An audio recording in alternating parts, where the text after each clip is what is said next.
los Salmos, capítulo 14. Dice el título inspirado. Quiero aclarar, para los que nos visitan, el título que aparece, si bien la Biblia dice que mencionar y corrupción del nombre, ese título lo pusieron los que hicieron la traducción. El título que aparece en el Salmo solamente dice al músico principal, Salmo de David. Dice así la palabra del Señor. Dice el necio en su corazón, no hay Dios, se han corrompido, hacen obras abominables, no hay quien haga el bien. Jehová miró desde los cielos sobre los hijos de los hombres, para ver si había algún entendido que buscara a Dios. Todos se desviaron, una se han corrompido, no hay quien haga lo bueno, no hay ni siquiera uno. No tienen discernimiento todos los que hacen iniquidad, que devoran a mi pueblo como si comiesen pan, y a Jehová no invocan. Ellos temblaron de espanto, porque Dios está con la generación de los justos.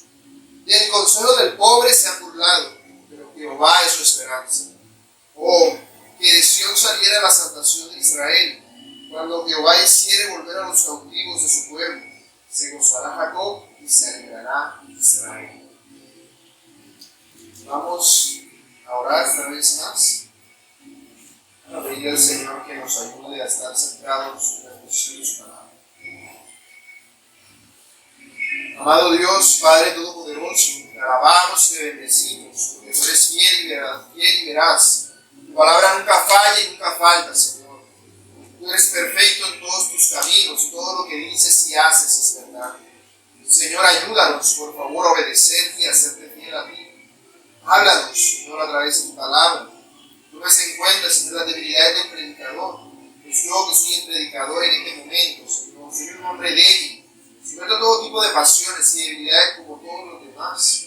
Sin embargo, no es el predicador, sino tu palabra. Ella es la que tiene el poder. Por eso te pido que por tu palabra, Señor, transformes los corazones, toques las vidas de todos mis hermanos aquí presentes y de los amigos que nos visitan en esta mañana. Ayúdanos, Señor, por favor, por tu palabra. Señor, que la música que está sonando de fondo nos impida concentrarnos en tu palabra. Que de pronto la temperatura o el calor que pueda hacer no nos impida, Señor, concentrarnos en tu palabra. Que de pronto, Señor, el viento de los ventiladores no nos impida concentrarnos en tu palabra. Sino, Dios, que todo lo que hagamos sea para tu gloria, porque para eso hemos venido, Señor. Te pedimos que seas tú hablándonos a nosotros, tu iglesia, tu pueblo, en este momento. A ti nos encomendamos, Padre eterno, que tu Espíritu Santo, que vive en nosotros, ilumine nuestras mentes, para que podamos comprender tu palabra y aplicarla a nuestra vida. Gracias te damos, buen Señor, en el nombre de Jesucristo, tu Hijo, nuestro buen Señor y Salvador. Amén y amén.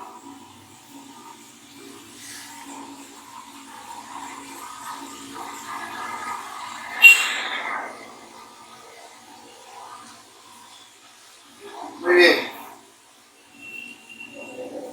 Imaginemos que nos encontramos en una mina oscura y tenebrosa. Ese es el día a día de los que trabajan en esta labor. Los mineros tienen que recolectar minas, tienen que recolectar joyas y minerales preciosos en las minas. Actualmente ellos tienen mecanismos y muchos dispositivos avanzados que les facilitan esa labor.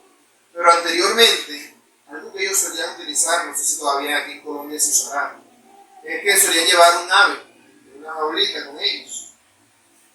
El ave la llevaban porque a veces al cavar podían dar con algún tipo de gas venenoso. Yo creo que es obvio que el veneno mata, pero no siempre el veneno es perceptible. El veneno que tú lo sientes y sientes el dolor y sabes que hay algo que no cuadra y tienes que salir corriendo de allí. Pero no siempre es así. Hay venenos que no huelen absolutamente nada.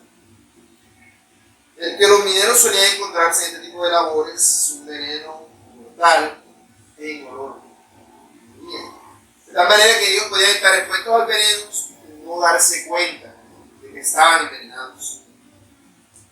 Por eso llamaban el pajarito. Cuando ellos veían que el ave, que era menos resistente que ellos, movía, quería decir que tenían que salir corriendo de allí, porque algo estaba pasando. No era un lugar seguro. Por eso ellos solían llevar esa ave. El ave era una señal que les permitía saber si el lugar era seguro o no. La muerte del ave indicaba que había que salir de una, porque en cualquier momento eso mismo que le pasó a la ave podría pasarle a ellos. Bueno, sobre esto es precisamente de lo que habla este salmo. El Salmo 14 nos habla del veneno. Nos habla de un veneno que es mortal y que es imperceptible para nosotros. Un veneno que está en el aire todos los días, y que todos los días estamos expuestos a él. Un veneno, al igual que los venenos, todos los demás venenos matan. Pero este es mucho peor, porque este veneno no solamente te mata, sino que este veneno te mata, te lleva al infierno. Es el veneno al cual estamos lamentablemente acostumbrados. Un veneno que escuchamos, que olemos todos los días, pero que no lo vemos como algo malo. Es como, por ejemplo, la gente que vive cerca de un arroyo. Pasa por esos arroyos, algunos amigos que ustedes pasan por el arroyo Corozal. Eso no es algo precisamente agradable. Pero no ve gente viviendo a la orilla del arroyo lo más de tranquilo. Y no se preguntará, ¿y cómo hacen estas personas para vivir aquí? No, es que están tan acostumbrados a eso. No lo huelen. Automáticamente el cerebro desconecta esa parte, ese olor deja de sentir. De pronto cuando hay una variación en el olor es que lo sienten y dicen, no, como el sol está caliente, ahora sí pega. No, es que como de pronto varía un poquito el olor, entonces se empiezan a percibir. Eso es lo que ocurre. El veneno del cual se nos habla en este salmo es el veneno del ateísmo.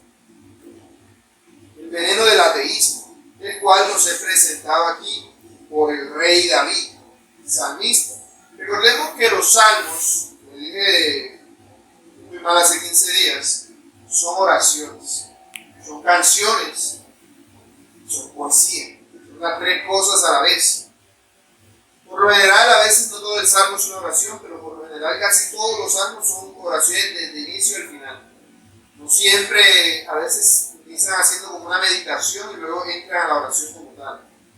Pero por lo general todos los salmos son oraciones acompañadas de música, música de fondo, música instrumental, normalmente un instrumento solamente. Es lo que pone el título del salmo, dice acompañarse con instrumentos de cuerdas, con instrumentos de viento, mientras se recita el poema. Eso es la canción para ellos, eso es el salmo. El salmo es un poema, involucra una oración y al ser un poema y al ir acompañado de música, entra dentro de lo que los judíos consideraban una canción.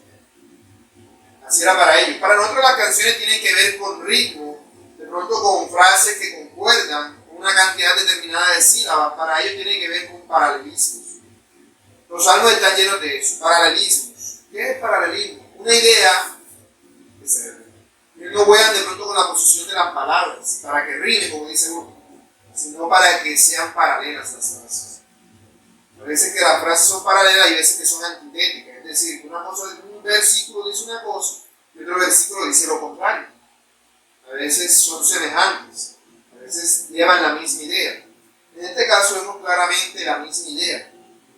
Y vemos cómo el rey David, inspirado por el Espíritu Santo, habla diciendo cosas que solamente Dios podría saber, porque nos habla de la posición de Dios y de lo que Dios observa en el mundo, la necedad del hombre. Por eso este sermón lo he llamado la necedad del hombre, y lo explicaré en dos puntos: el problema del necio y la confianza del sabio. Inicio con el punto principal y el más largo, el problema del necio. Dice el Salmo: dice el necio en su corazón, no hay Dios. Se ha corrompido, hacen obras abominables, no hay quien haga el bien. Jehová miró desde los cielos sobre los hijos de los hombres para ver si había algún entendido que buscara a Dios. Todos se desviaron, aún se han corrompido. No hay quien haga lo bueno, no hay ni siquiera uno.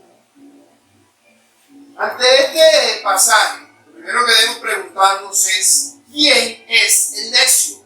¿De quién está hablando Dios a través de David en este salmo? ¿Quién es el necio? A veces uno suele utilizar esa palabra, no sé, para referirse a un niño que es inquieto, que deja de estar neciando en su necedad. Y en cierto sentido sí le aplica el concepto bíblico. Pero cuando la Biblia habla de necio, se refiere a lo que dice el salmo. Y mismo está dando el concepto. ¿Qué es el necio? El que dice en su corazón: no hay Dios. Eso es el necio. Así es como la Biblia simplemente lo explica. Dice en su corazón no hay Dios. Dios no existe. Esa es la premisa fundamental de necio. Eso es lo que lo hace necio.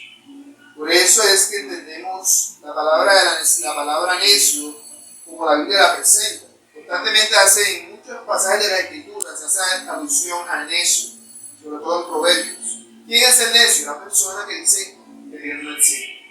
Y no es que lo diga necesariamente con su boca. Obviamente, el hecho de que lo diga por la boca no quiere decir que no sea necio, sino que ya lo ha dicho tanto que ya le sale por la boca, pero él dice en el corazón. En el corazón inicia una necedad. El que es necio dice en su corazón que Dios no existe. Ahora, cuando decimos, o dice la palabra, que dice en su corazón que Dios no existe, lo que está diciendo es que no es una persona que dice, yo no creo en Dios. Me explico. Una persona que dice que no creo en Dios es un necio, pero no tiene que decir eso para hacerlo, sino en su corazón. Es decir, actuar y vivir como si no existiera Dios.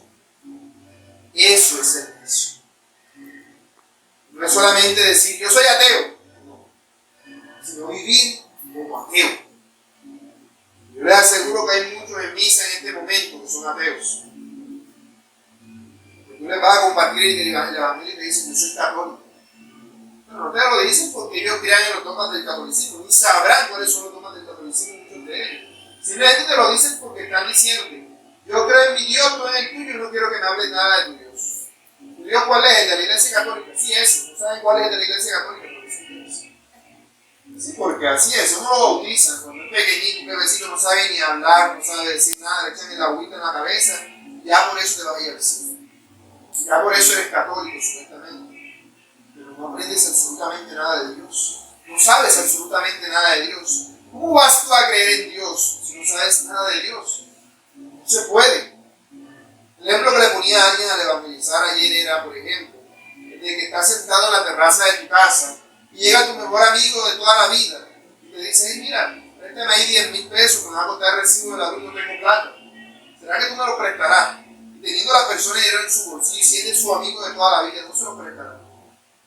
Claro que sí, porque lo conoce desde que eran pequeños. Va a confiar en una persona que conoce. Pero imagínate luego que viene un tipo al que en tu vida has visto y te dice lo mismo, ay, mira que yo estudié contigo, que no sé qué, que necesito ahí 10,000 pesos que va a costar el recibo de la luz. Y este tipo quién sea. ¿Verdad que yo lo conozco? No me suena, nunca lo he dado a ver. Le daría los 10,000 pesos teniendo. Quizás alguno de colaboración, si tiene mucho dinero, puede que se lo dé, no sé, porque no estaría tan seguro, porque esa forma de llegar, diga que probablemente lo voy a utilizar para algo malo. Pero lo más probable es que no le vayas a creer absolutamente nada de lo que está diciendo de que es tu amigo, que no sé qué, no le vas a prestar el dinero. Porque uno no puede creer en un desconocido.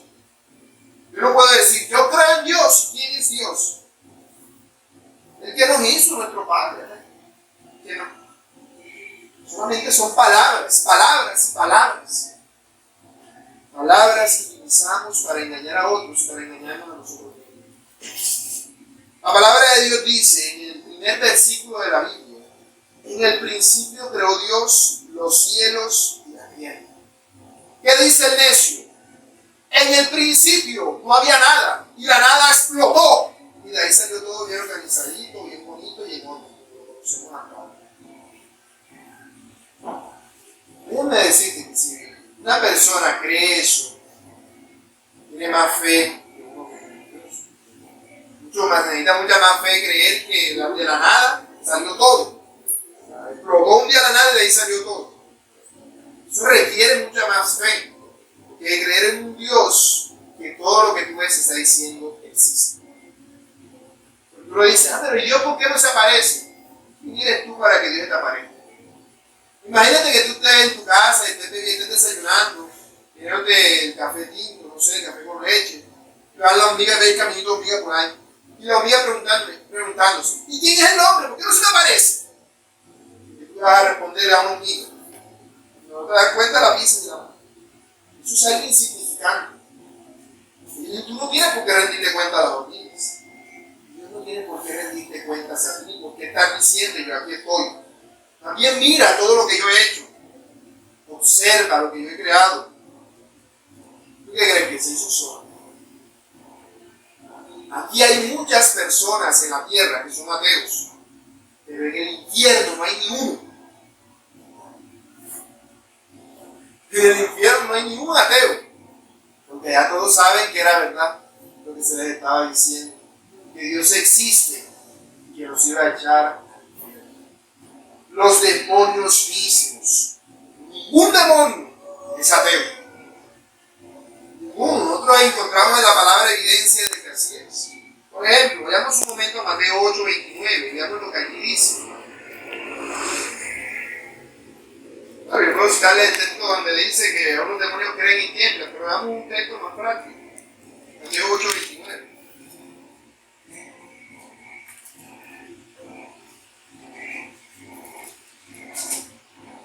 Dice, unos endemoniados que se le aparecieron al Señor Jesús y clamaron diciendo: ¿qué tienes con nosotros, Jesús, Hijo de Dios?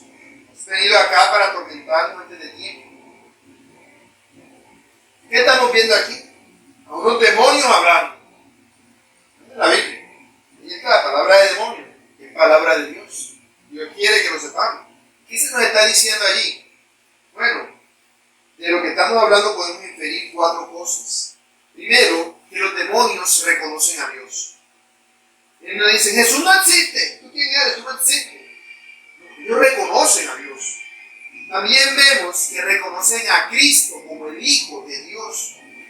Es decir, yo no sé si ellos estarían allí cuando en el pesebre, cuando nació Jesús. No sé si ellos estarían ahí viendo o qué. Pero ellos sabían quién era. Ellos sabían quién era. Probablemente desde que nació habían estado allí detrás de él, tratando de hacerle daño y no habían podido. Ellos sabían quién era Jesucristo.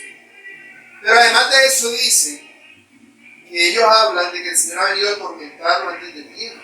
Es decir, ellos saben que habrá un tiempo en el cual serán juzgados. Los demonios saben que hay un día en el cual ellos tendrán que rendir cuentas a Dios por todo lo malo que han hecho. Ellos no dicen: nosotros vamos a ganar y vamos a quedarnos con el cielo, como muestran en la película. No, ellos saben que van a perder. Ellos saben que van a ser atormentados. Esa es la 4ª cosa. Ellos saben el tormento que les espera. Ellos no lo ignoran. Entonces vemos que lo que para los hombres es un cuento, para los demonios es una realidad. Los demonios reconocen a Dios, reconocen a Cristo. Saben el día del juicio, saben que hay un día del juicio. Saben que van a ser atormentados cuando ese día llegue. Eso es algo verdaderamente serio. Es una aflicción muy grande que hay una persona que en realidad no crea en Dios. Es un necio. Porque si creer en Dios está en su corazón, no en su mente. Y ahora hacer una distinción, porque la Biblia cuando habla de corazón se refiere a lo que nosotros entendemos como mente. Cuando habla de corazón aquí, se refiere a su voluntad, principalmente. A la voluntad de la persona, la voluntad del necio. En su voluntad que él dice: no hay Dios. No en su razonamiento. Él inicia en su voluntad y luego con su voluntad engaña los razonamientos. Pero inicia en su voluntad. Puede tener una evidencia de que Dios existe, pero a decir: eso es mentira.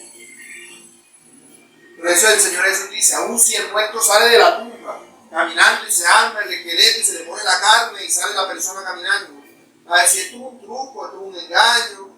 O puede que por el momento se asuste, pero va a seguir siendo la misma persona que siempre ha sido. Porque en su corazón él va a decir: esto es mentira. Esto es mentira, esto no es así. Esto no es así. Por eso el necio, lo que es necio, porque él se engaña a sí mismo. En su corazón él dice: Dios no existe. ¿Qué hace? Empieza a convencerse. Dice: mira que esto es un milagro de Dios. ¿Qué milagro? Eso no existe. No, que estás enfermo, vamos a orar, vamos a orar. Eso no funciona. Yo creo que eso no se empiezan a dar cabo que no tienen nada que ver y a decir cosas que no tienen relación a Dios. Empiezan a correr de por aquí, por allá, a buscar excusas para mirar a Dios. Y aún Entonces hay otros que dicen, yo creo en Dios, pero hasta aquí. Entonces están haciendo lo mismo. Porque creen en Dios, pero en otros aspectos van atando cabo, en el fondo de su corazón no lo hacen. En su voluntad no creen en Dios. Dicen, Dios no existe. Por eso lo llaman eso. Porque Dios está aquí todos los días con nosotros. Si Dios no estuviera, ni siquiera nos hubiésemos levantado para mañana. Si Dios no estuviera, ni siquiera tendríamos aire para respirar. No tendríamos agua para beber. No tendríamos ni siquiera un clima capaz de soportar. Todo eso nos habla de que hay un Dios que ha organizado todo para que podamos vivir en este lugar, en el cual Él nos ha puesto. Toda la creación nos cuenta la grandeza de Dios. Todo lo que existe nos muestra que Dios es verdadero. Y por eso el necio es una persona que tiene que hacer un esfuerzo muy, pero muy grande para decir que Dios no existe. Muy grande. Un caso muy famoso es el del famoso científico Stephen Hawking, una persona parapléjica. Cuando piensan en científico, normalmente pensaban en ese hombre que estaba en una silla de ruedas, que no podía ni mover el cuerpo, ni la boca, ni nada, y hablaba con un computador. Hablaba con voz de robot. Ya murió ese señor. Su esposa era creyente. Él sobrevivió a la enfermedad esa que tenía. Un milagro de Dios. Uno se ve en su historia, una persona que Dios lo mantuvo vivo y le dio un conocimiento excepcional para entender muchas cosas acerca del universo y de todo lo que existe. Una persona con una mente prodigiosa, verdaderamente inteligente. Pero el hecho de ser inteligente no le quita ser necio. Entonces, ¿qué decía? Dios no existe. Pero ahí está vivo, un milagro de Dios. Dios no existe. Dios no existe. Que Dios no existe y voy a demostrarlo. Empezó a investigar los agujeros negros y el universo y un montón de cosas. Y a mirar afuera porque no quería mirar adentro. Para decir, Dios no es real. Hay que hacer un esfuerzo muy grande para negar la grandeza de Dios. Dice Romanos 1:20, porque las cosas invisibles de Él, su eterno poder y deidad, se hacen claramente visibles desde la creación del mundo, siendo entendidas por medio de las cosas hechas. De modo, no tienen excusa. ¿Qué excusa podrá decir el necio cuando esté delante de Dios? Ay, que yo pensaba que tú no existías. Todo lo que hay a tu alrededor está diciendo que no existe. Todo lo que Dios ha hecho te lo dice. El problema es que el salmista nos está diciendo que este no es un mal único, como si el necio fuera uno solo. Ya, no, el necio es un tipo que vive por allá, un señor que vive en una casa escondida por allá que dice que Dios no existe. No, él dice que todos somos necios. Por eso dice, busqué entre los hijos de los otros, y si hay alguno que no sea necio, un entendido. ¿Y a cuántos hallé? A ni uno. A ni uno. Y uno puede decir, pero si yo era católico desde chiquitito y yo iba a misa, o yo era cristiano, hijo de pastor, yo era no sé qué, yo era esto, yo era aquello, pero eras necio. Eras necio. Tú decías, Dios existe, pero con tu vida demostrabas que no creías que eso fuera verdad. Porque la fe no es lo que tú dices, sino lo que tú haces. Eso es la fe. Es como un famoso equilibrista. Estas personas de los circos que pasan por una cuerda, moviendo los brazos, a veces pasan con un palo, por así decirlo, fue la palabra. A los lados, a veces están arriba de una bicicletita. Hay un caso muy famoso de un hombre que iba en una bicicletita de una llanta, con el palo aquí, con un balde dado en cada lado, cruzando la cuerda. Y él se pasaba eso con los ojos abiertos, con los ojos cerrados. Y un día alguien se le acercó y le dijo, usted es una persona increíble. Yo estoy seguro que usted nunca se va a caer de esa cuerda, después de todo lo que yo le he visto hacer. Y el equilibrista le dijo, ¿usted está seguro? Bueno, venga, súbase, yo lo cargo aquí en pico para que subamos allá arriba. No, allá yo no me atrevo. Entonces, ¿dónde estaba la confianza que él tenía en que el hombre era capaz de nunca caerse? Era puro cuento. Era solamente una idea en su cabeza que no era práctica en él. Porque de ser real, dice, hombre, este hombre no se va a caer nunca, yo me subo. Pero no se atrevió a dar el paso. Eso es lo que pasa, lo que nosotros hacemos con Dios. Decimos muchas veces, yo creo en Dios, pero vivimos como si Dios no existiera. Eso se llama ateísmo práctico. Y eso es precisamente lo que está hablando el Salmo. Por eso se habla de una corrupción. Cuando ahí aparece la palabra corrupción en el Salmo, la palabra que se refiere, no es la misma palabra que nosotros podríamos entender, se refiere a algo corrido, algo que quiere, algo que no aguantas, que no quieres ver, algo que es asqueroso, que tú lo ves. Déjame preguntar. Así es el pecado delante de Dios. Y de eso está lleno el mundo. El pecado. Por eso le dice el primero de todos los mandamientos. No tendrás dioses ajenos delante de mí. ¿Por qué será ese el primero de todos los mandamientos? Porque el principal mal que es común a todos es que tenemos dioses ajenos delante de Él. Tenemos dioses ajenos delante de Él porque no creemos que Él sea el único Dios. No creemos en realidad que Él sea lo único, que Él sea lo que es necesario. El pecado de negar a Dios es pecado, es el peor de los pecados. No en el sentido de que no puede ser perdonado, sino en el sentido, porque ese sería el pecado imperdonable. Acá sería bien en el sentido de la gravedad, de lo grave que es este pecado. Porque negar a Dios niega automáticamente todo lo demás. Niega automáticamente todo lo demás. Y nosotros desde pequeños, desde que éramos unos niños, desde que aprendimos a hablar y a caminar, nacimos con ese problema de creer que Dios no existe. Por eso un niño lo primero que cuando ve algo, quiere un juguete, no dice, es de Dios. No, él dice, es mío, mío, porque yo soy Dios. Él no te va a decir que es Dios, pero ¿por qué dice que es de Él?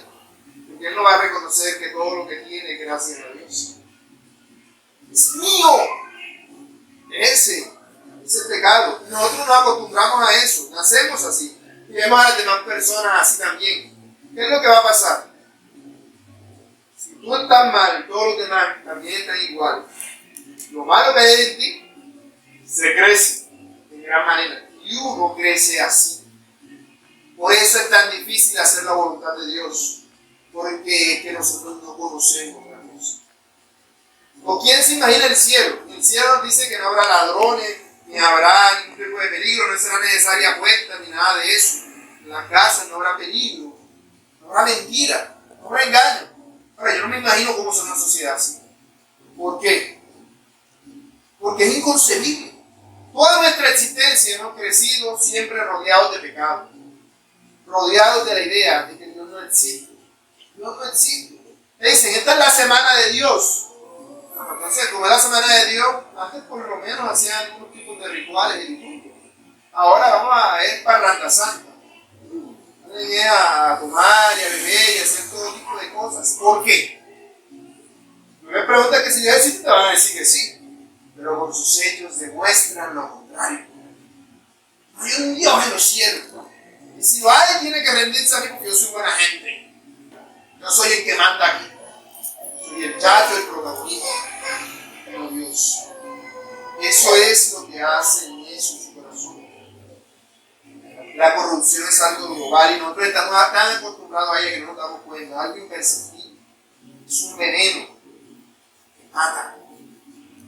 Como lo de los años, no lo leemos. No leemos el pecado. No, a nosotros no nos hiede el pecado. Nosotros no vemos la nube de pecado volando. Si uno viera algo así, seguramente se espantara y se arrepintiera en polvo y ceniza. Pero eso se debe a que estamos acostumbrados a eso desde que salimos del vientre de la madre. La Biblia dice que aún estando dentro del vientre de nuestra madre, ya estábamos en pecado. Y así vivimos. Estamos tan acostumbrados a eso que para nosotros es lo normal. Y cuando Dios dice en su palabra, lo que que debemos hacer para obedecerle, lo vemos como algo extraordinario, como algo totalmente raro. ¿Por qué? Porque estamos acostumbrados a lo malo. Estamos acostumbrados a hacer el pecado desde pequeños. Lo más normal que es salir y sentarse, para los hombres, salir y sentarse por ahí en un antro de esto, tomarse una cerveza, a bailar. Para eso es normal. Que tú le digas que vas a ir a la iglesia un día como hoy. Eso es, tienes tú que estar enfermo, muriendo, una cosa extraordinaria. Es algo anormal que hagas eso. Porque es inverso a lo que ellos entienden como bueno. Por eso para nosotros es algo extraordinario. Las cosas de Dios. Por eso parece tan difícil cuando nos hablan de ser santos, como Dios es santo. Porque estamos acostumbrados a todo lo contrario. Por cuanto todos pecamos y estamos destituidos de la gloria de Dios, dice Romanos 3:23. Así que lo que la Biblia nos indica es que no hay ninguno que sea bueno. Y si nosotros estamos hoy aquí reunidos, no es porque seamos buenos, sino porque Dios tuvo misericordia. Simplemente eso. Dios fue a un basurero, vio un poco de chécheres que estaban todos podridos, dañados, y dijo, bueno, voy a coger esta cosa aquí que otro lo botó que es basura y voy a limpiarlo, voy a coserlo, voy a reventarlo, voy a ponerlo bien bonito y voy a darle un uso en mi casa, voy a reciclarlo para que sirva para algo. Eso es el pecado. No es mejor en ningún sentido que las demás personas.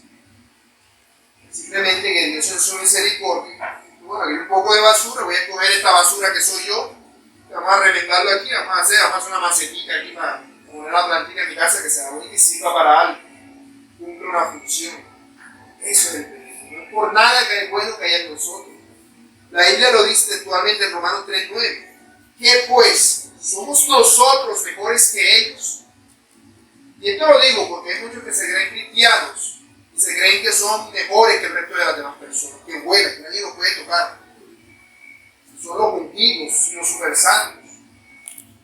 Personas que tú la tocas y te quemas. De los santos que somos en ellos. ¿Qué nos dice la palabra de Dios?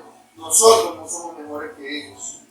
En ninguna manera, dice Pablo, pues ya hemos acusado a judíos y a gentiles que todos están bajo pecado. Luego sigue diciendo, como está escrito, no hay justo ni aun uno, no hay quien entienda, no hay quien busque a Dios. Todos se desviaron, a una se hicieron inútiles. No hay quien haga lo bueno, no hay ni siquiera uno. Estoy leyendo Romanos 9, del 3 del 9 al 2. Romanos 3 del 9 al 2. Si nadie es bueno, si todos con nuestras acciones estamos demostrando que Dios no existe, ¿cómo haremos cuando estemos delante de Dios? ¿Cómo haremos para presentarnos? Ay Dios, yo sí creí en ti. Un día fui a un culto que me invitaron allá donde la señora Romina. O yo iba a misa todos los días. O yo este día fui a que me crucificaran allá en Semana Santa. Un día me subí el cerro de rodillas y me crucificaron allá. Pero eso ya me merezco el cielo. No hay nadie que se lo pueda.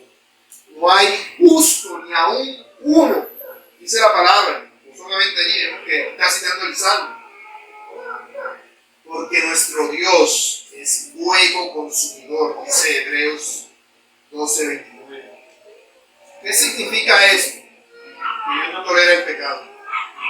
Dios es como el sol. Nosotros ahora mismo estamos en la tierra. Nuestra vida es como estar en la tierra. Lo que impide que la justicia de Dios nos destruya es la atmósfera de la tierra. La vida en la cual estamos ahora. Una vida temporal. Pero algún día todos tendremos que dejar esta tierra, ir hasta el sol de justicia que es Él. Si tú vas al sol así como estás, desprotegido totalmente, ¿qué crees que te va a pasar? Te vas cocinando antes de llegar. Uno está cerquita del fogón, así siente como que quemando. Ahora imagínate acercarte al sol. No has llegado y ya eres puro hueso del calor que puedas llevar, que va a hacer aquí. Eso es lo que pasa cuando una persona se acerca a Dios. Porque hay personas, bueno, también depende de lo que ha enseñado la Iglesia Católica, que piensan que el infierno está el diablo con un trinche pillando a la gente y quemando. La Biblia dice que el que castiga, el que quema en el infierno, es Dios. Y que el diablo es el que más lleva. Porque para él fue creado el infierno, para el diablo y sus ángeles. Él es el que le va peor. Dios es el que castiga. Porque al ser pecadores, ningún pecador puede estar en su presencia. Sea el que sea. En el Levítico se nos menciona la historia de los hijos de Aarón, que decidieron ofrecerle a Dios un fuego que Dios no le mandó. Ellos no estaban haciendo nada mal. Ellos tomaron un fuego y vamos a ofrecerle este fuego a Dios. Pero Dios no les mandó a hacer eso, y tampoco tenían que hacerlo de esa manera. ¿Y qué pasó? Necesito que vean el pasaje. El fuego de Dios, del altar, salió fuego y los consumió. Y eran los sobrinos de Moisés. ¿Qué se puede esperar de uno? No tiene nada que ver con ellos, ni siquiera. De sangre. Diciendo que yo soy ahijado de Moisés. Yo soy tío político de Pedro, de Pablo. Eso no tiene nada que ver. Eso no tiene nada que ver. Puede ser judío. Puede decir, no, es que mi papá viene de una descendencia que desciende del rey David. Capaz, uno no sabe, de pronto un descendiente de David se vino a vivir para América y tú resultaste siendo descendiente. No lo sabe. Pero eso no tiene nada que ver. Nadie va a ser salvo por eso. ¿Qué es lo que nos salva? Pues si Dios es el sol, ¿qué necesitas para ir al sol? Necesitaría algún tipo de traje especial, no espacial, porque los trajes espaciales tampoco servirían cuando te vayas a acercar. Un traje especial que sea prueba de fuego, que te proteja, que estés vestido de él y que puedas acercarte al sol sin que este te calcine. La Biblia dice que ese traje es Jesucristo. Él se nos presenta como un traje. Por eso dice revestidos de Cristo. Revestidos de Cristo y de toda la armadura de Dios.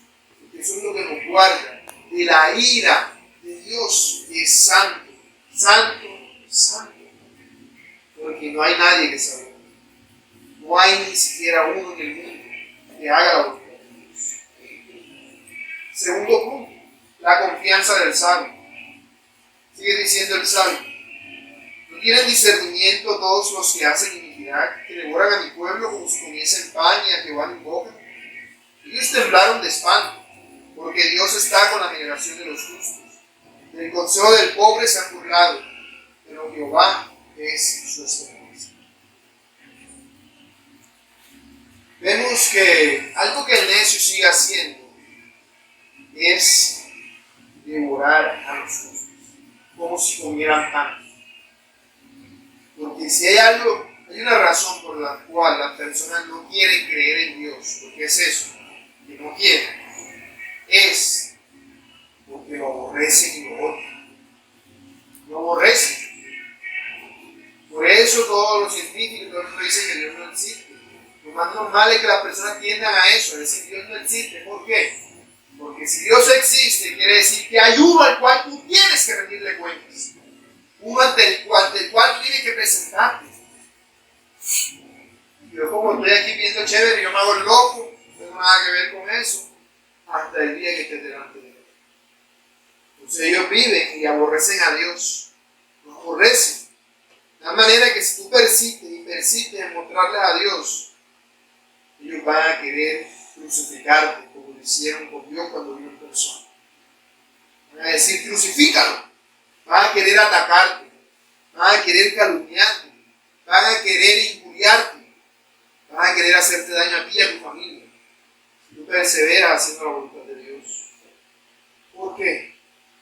Porque aborrece a Dios. Es decir, si Dios aquí estuviera en persona, mira, ese es el que me va a buscar, aquí está la piedra, ya está mirando por el otro lado, muerte, labrarlo y matarlo. Que se muera el tipo ese para no tener que rendirle cuenta nunca. Si pudieran hacerlo, eso lo harían. Y como no pueden, entonces lo hacen con lo más parecido que encuentran. Que dice que eres cristiano. Y que en realidad es la evidencia. No, este es el que más se parece a Cristo.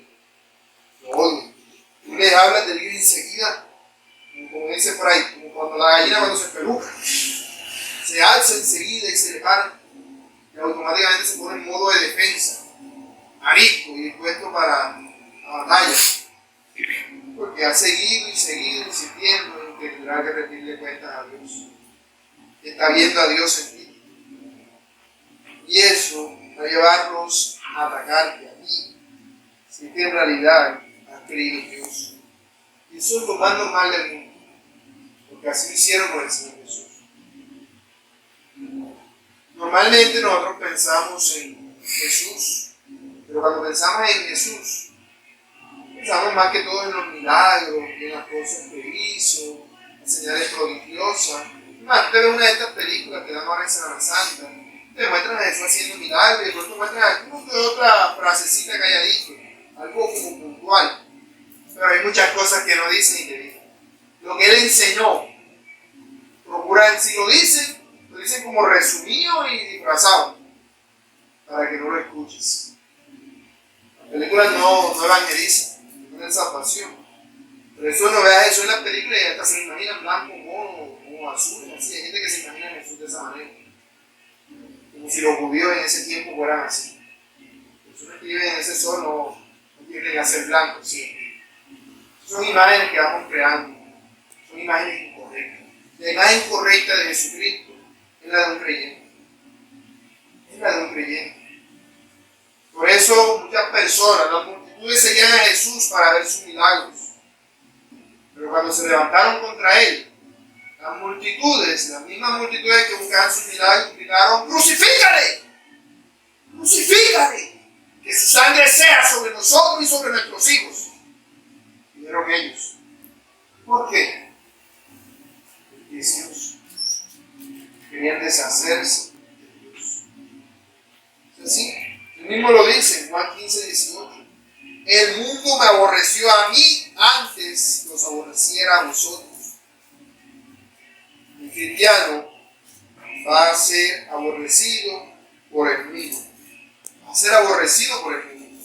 El creyente que no es aborrecido probablemente no es creyente. O lo está demostrando muy mal. Porque el creyente, el cristiano, la palabra cristiano alude a aquel que se parece a Cristo. Cristiano, Cristo, se parece a Cristo. Somos imitadores de Cristo. De hecho, la palabra en el sentido universal era una burla. Decirle cristiano a alguien era como decirle a alguien ahora, disculpen de la expresión, ¿sí? Así era la palabra cristiano, en su sentido original. Era una ofensa, una palabra denigrante. Decirle cristiano es una burla inmensa a alguien. Y los cristianos sacaron de allí y dijeron: somos cristianos, porque seguimos a Cristo. Si así nos llaman, no nos importa. Pueden llamarnos como ustedes quieran. Nosotros seguimos a Cristo. Así era como ellos entendían que Jesús es. Eso era para los cristianos ser cristianos y para ellos eso era un honor. Así como ustedes ven a nuestro Señor. Qué bueno que a nosotros también lo vean así. Es un motivo de gozo y de alegría. Y el verdadero cristiano confía en Dios, porque Dios cuida a su pueblo. El verdadero cristiano no dice: es que yo tengo un tío y un primo que es político, que no sé qué, que no sé cuándo, y confía en eso, como si por eso fuera a ser salvo, fuera a tener la solución a sus problemas. El verdadero que cree en Dios dice: Jehová es mi luz y salvación. ¿De quién temeré? Puede que no tenga ninguna familia que sea importante, nadie que se acuerde. Dios siempre se acuerda. De hecho, Dios se acuerda de los pobres. El Salmo 9:9 dice: Jehová será refugio del pobre, refugio para el tiempo de angustia. Cuando habla del pobre, literalmente se refiere al pobre.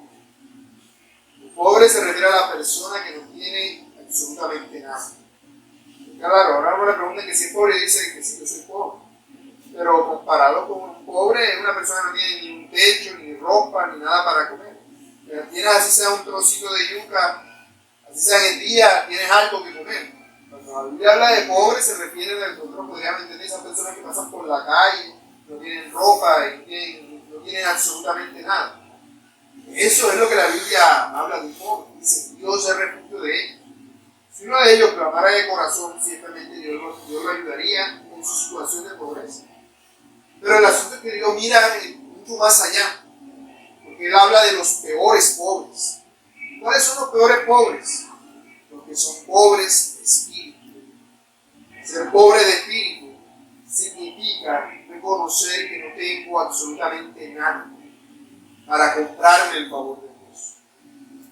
Porque pobre no es el que se dice pobre, sino el que se entiende a sí mismo como pobre. Porque hay muchos que son pobres, dicen, mira, por ejemplo, yo el otro día vi un señor, no tenía mucho, no tenía nada, andaba con una carreta, y era todo lo que tenía, pero en la carreta tenía un cipote televisor de plasma de 40 pulgadas, con una batería de carro haciendo el funcionamiento que dice. Estas son las prioridades de la gente. Me pregunta qué tan pobre será en esa situación, porque hay muchos que son pobres pero no lo aceptan, no lo reconocen. El pobre verdadero al que Dios ayuda es el que se reconoce pobre.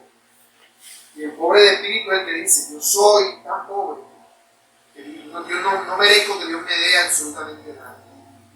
No tengo nada que presentarle a Dios, nada con lo cual pagarle a Dios para que me dé siquiera un milagrito. No tengo nada. Dice que es así, Dios le da el milagro más grande de todos, la salvación. Por eso el Señor es la confianza de los pobres. Él es el consuelo del creyente. Y los creyentes han sido llamados a ser pobres en espíritu, aunque materialmente no lo sean. Pero en espíritu, es decir, yo no puedo hacer nada, yo no tengo nada, todo es de Dios. Todo es de Dios. Todo lo que soy, lo que tengo y lo que hago le pertenece a Dios. Él es el todo. Yo soy nada. El verdadero creyente confía en la justicia de Dios, que Dios cuida y escucha, en que de Dios es el que vendrá la salvación. Dice, que de Sion saliera la salvación de Israel, cuando Jehová hiciere volver a los cautivos de su pueblo, se gozará Jacob y se alegrará Israel. ¿A qué se refiere el salmista cuando habla de la salvación de Israel? Cuando hiciere volver a los cautivos de su pueblo. A simple vista pudiéramos pensar en lo que leímos en Jeremías, de que no, que se refiere a que se los van a llevar cautivo a otro país, que Dios los va a libertar. Pero el Salmo no está hablando de eso en ningún momento. El Salmo está hablando de los que son cautivos a la idea de que Dios no existe.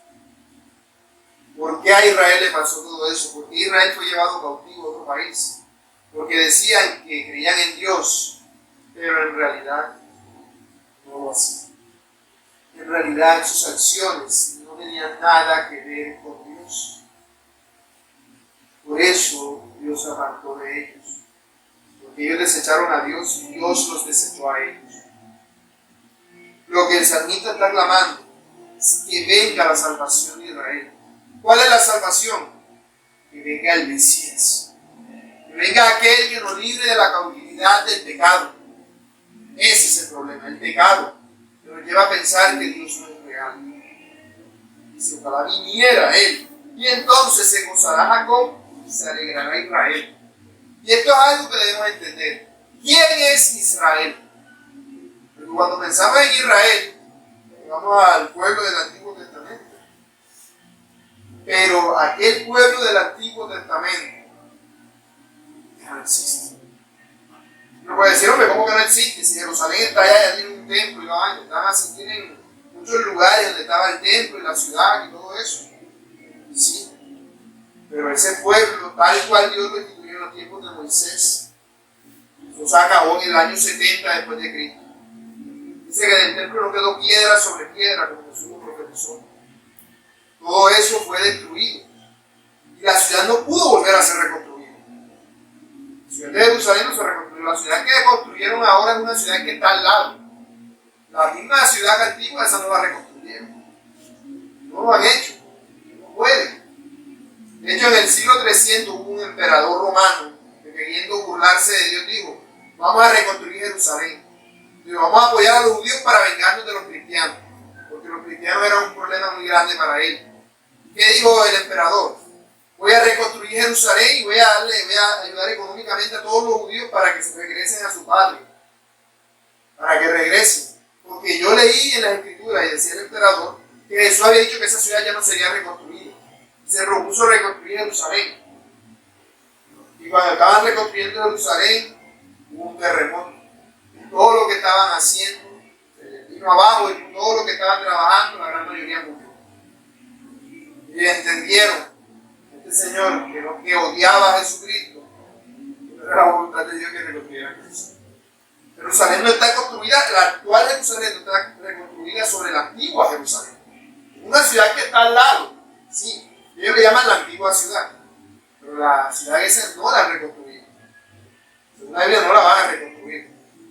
Porque la nueva Jerusalén no es esa que está al lado, es una que desciende de arriba. Y el verdadero Israel son los que descienden físicamente de Abraham, sino los que descienden espiritualmente de Abraham. Aquellos que por la fe, como Abraham, creemos en Dios. Este es el verdadero Israel, la iglesia. La iglesia de Jesucristo es el verdadero Israel de Dios. Y esto es a lo que se refiere el Salmo para nosotros hoy. Cuando Jehová hiciere volver a los cautivos de su pueblo, es decir, los escogidos de Dios, que no conocen a Dios, los hiciere volver de esa cautividad del pecado en la cual se encuentran, entonces se gozará Jacob y se alegrará Israel, porque su nombre será glorificado y su pueblo será bendecido. Toda la creación, todo lo que existe, será restaurado. Todo. Porque uno se pregunta, si Dios es bueno, ¿por qué permite los huracanes, los terremotos, los volcanes, los fenómenos naturales? Porque nadie puede hacer, bueno, todo lo que quiera, mira, viene un huracán y parte todo esto. Hasta ahí llegó todo. ¿Por qué Dios permite eso? Porque Dios no lo provoca. Eso es consecuencia del pecado.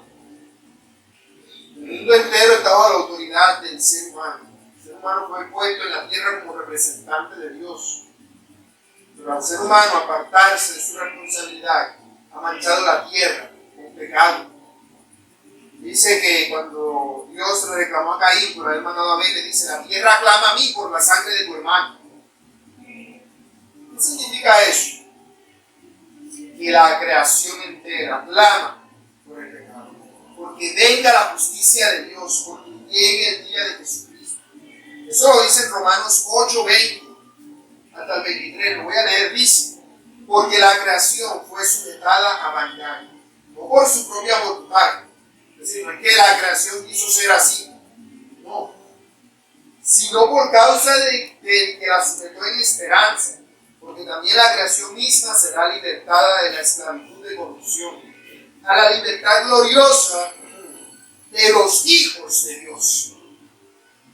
Cuando vengan los hijos de Dios libres de todo pecado, la creación entera será renovada, será restaurada, porque sabemos que toda la creación tiene a una, que aún está con dolores de parto hasta ahora. No solo ella, sino que también nosotros mismos, que tenemos las primicias del Espíritu, nosotros también gemimos dentro de nosotros mismos, esperando la adopción, la redención de nuestro cuerpo. El día en el cual este cuerpo de pecado se ha quitado, tengamos un cuerpo que sea santo, como Dios es. Aplicaciones. Mis hermanos, nosotros muchas veces, como creyentes, decimos que somos creyentes, que vivimos para la gloria y la honra de Dios. Pero ¿cuántas de nuestras acciones en realidad demuestran eso? ¿Cuántas veces al día hacemos cosas sin tomar en cuenta a Dios? Porque yo, como creyente, de creer que Dios está aquí, Dios está contigo cuando te acuestas, cuando te estás mintiendo, cuando estás en el baño haciendo tus necesidades, cuando te estás bañando, cuando estás acostado, cuando estás en tu lugar de trabajo. Ahí está Dios. Está mirándote todo el tiempo, todo lo que tú haces. Siempre está allí. Eso no debería llevarte a ti a tener cuidado con lo que haces. Si no voy a hacer eso porque Dios está aquí mirando. Pero ¿qué hacemos nosotros? Hago esto, hago aquello, hago lo otro. Y a Dios no lo tomamos en cuenta. Cuando tú no tomas en cuenta a Dios en todo lo que estás haciendo, estás creyendo en tu corazón que no es Dios. Nosotros como creyentes lo que hacemos es que no hay Dios, como todos los demás, pero hay un momento en el cual decimos, ahora sí. Hay momentos en los que sí y momentos en los que no. Hay momentos en nuestra vida entonces cuando creemos más, decimos, ahora sí creo en Dios, porque estoy pasando por una situación difícil, pero todo te sale bien, te olvidas de Dios. Entonces no hay Dios. Es decir, Dios es el que tiene que obligarlo a uno a que uno crea. Porque ni aún nosotros creemos. Y lo que esperamos es que llegue el día en el cual podamos ser conscientes de Dios todo el tiempo. Debe ser esa nuestra oración. Ser conscientes de Dios todo el tiempo. Cuando agarras algo, cuando dices algo, cuando miras algo, cuando piensas algo. Consciente de que allí está Dios y que tienes que rendirle cuentas a Él. Tenemos que rendirle cuentas a Él. Sobre todo los creyentes que hemos sido llamados a ser sal y luz del mundo. Tú, mi amigo que nos visitas en esta mañana, si tú crees que hay un Dios, déjame decir que si la situación es difícil para el creyente, ¿qué se puede esperar? Lo único que te digo es arrepiéntete de tus pecados y búscalo. Búscalo mientras puedas ser hallado. Te invito que si quieres creer en Dios, hagas algo muy sencillo. Esta noche, cuando llegues a tu casa, te encierres en tu cuarto, te pongas de rodillas y clames a Dios. Y le pidas ayuda para que Él te ayude a creer que Él existe, que es real, que te vuelva a Él de corazón. Y que ese sea también algo continuo para nosotros, la iglesia y su pueblo. Porque ciertamente Dios es bueno y Él es el que nos guiará a su rebaño. Él es el que nos ayuda a decir, yo cada día me siento más pecador y más pecador. Pero ¿qué es lo que nos ayuda a nosotros? Dios mismo. Porque la diferencia entre el que es creyente y el que no, ¿cuál es? Que Dios ha venido a vivir en él. Como creyente, Dios vive en mí. Él es el que renueva mi mente con una idea. Dios existe. Tú vas a vencer contra todo esto que está pasando. Inclusive contra ti mismo.